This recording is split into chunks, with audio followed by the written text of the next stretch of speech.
What's up, guys? Back here again with another quick video.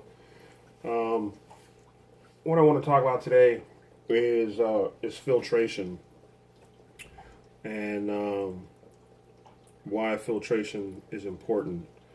Obviously, we all know proper filtration will allow you to remove harmful waste and chemicals from your water that keep your fish healthy, keep your plants looking nice, and overall keep your tank looking clean. I'm actually in the middle of a water change now, so that's why I wanted to do this video and talk about some of the things you can do to really revamp and boost your filtration.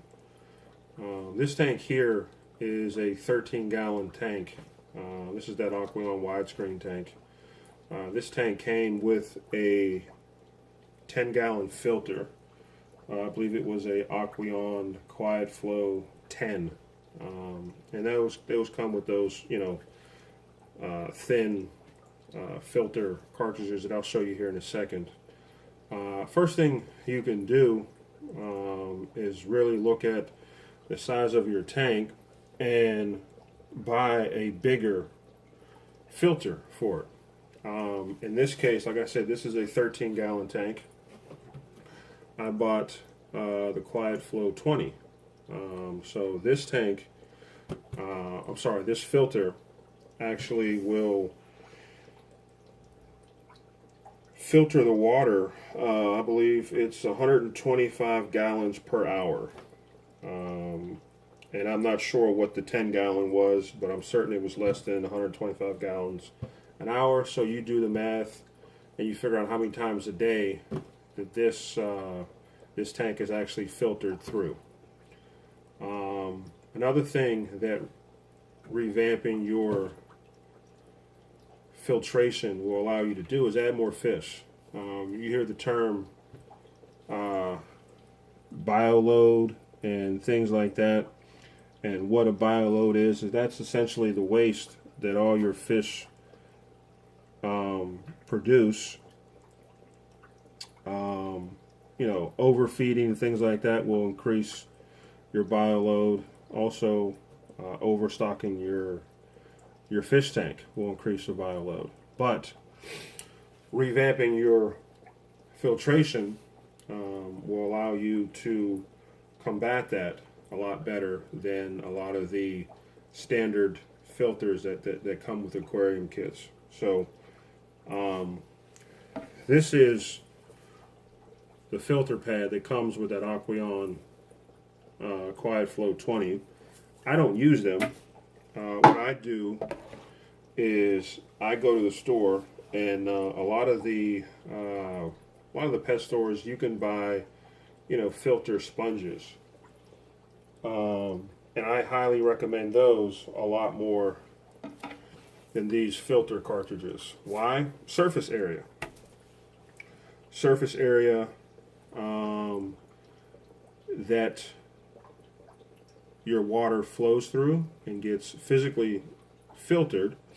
All the harmful chemicals and waste and all that stuff gets filtered through. But also housing of beneficial bacteria. And why is beneficial bacteria important?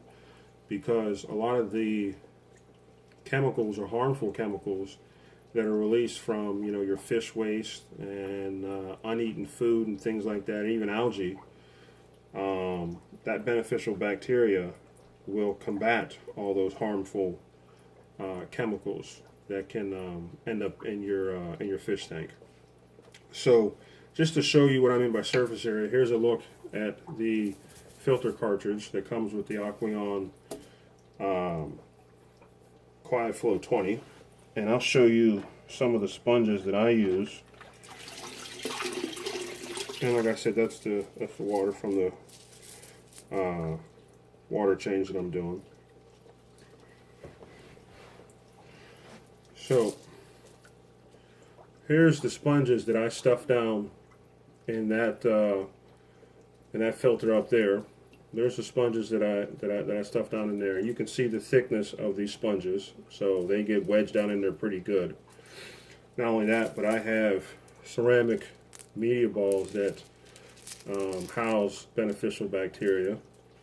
In the outtake, these Aqueon filters come with this little guy right here, and you can see there's a sponge in there too. So this amount of filtration versus that amount of filtration, and you can see what I mean by surface area. Plus, these things really are only good for maybe a month. I usually change them maybe every 2 weeks when I was using them. These things right here last,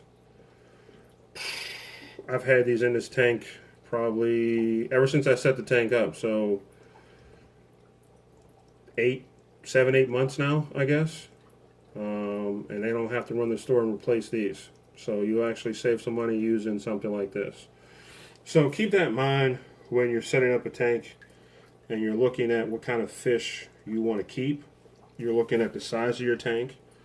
Really be aware of the filtration that's recommended versus what you can do to revamp your filtration. Also in this tank, and a lot of my other tanks, I use an air stone or an air pump filter. So factor that in because there's a sponge down there and you've got some media up there too to house beneficial bacteria. So if you really think about it, I'm using a much more powerful filter on this tank, and I'm probably using maybe 4 times the amount or surface area for filtration than what's recommended that comes with this particular filter up here. So that's one of the reasons why I'm able to keep more fish than what some people might recommend. But every tank is different, so be aware of that. But like I said, these are just some things you can do to really revamp your filtration. Number one, buy a more powerful filter than what's recommended for your tank. Number two, sub out those media pads for sponges, because you'll have a lot more surface area for their water to be filtered through and a lot more surface area for beneficial bacteria to grow. And number three, most important, is keep up on your water changes. That is probably another thing that goes overlooked in my experience and in the fish keeping hobby. Keep up with your water changes. You can do 20%, 50% if you want. I recommend doing them weekly at the very minimum. So just some suggestions for you guys. Any questions or comments, leave them down below. Other than that, I will talk to you guys down the road. Bye.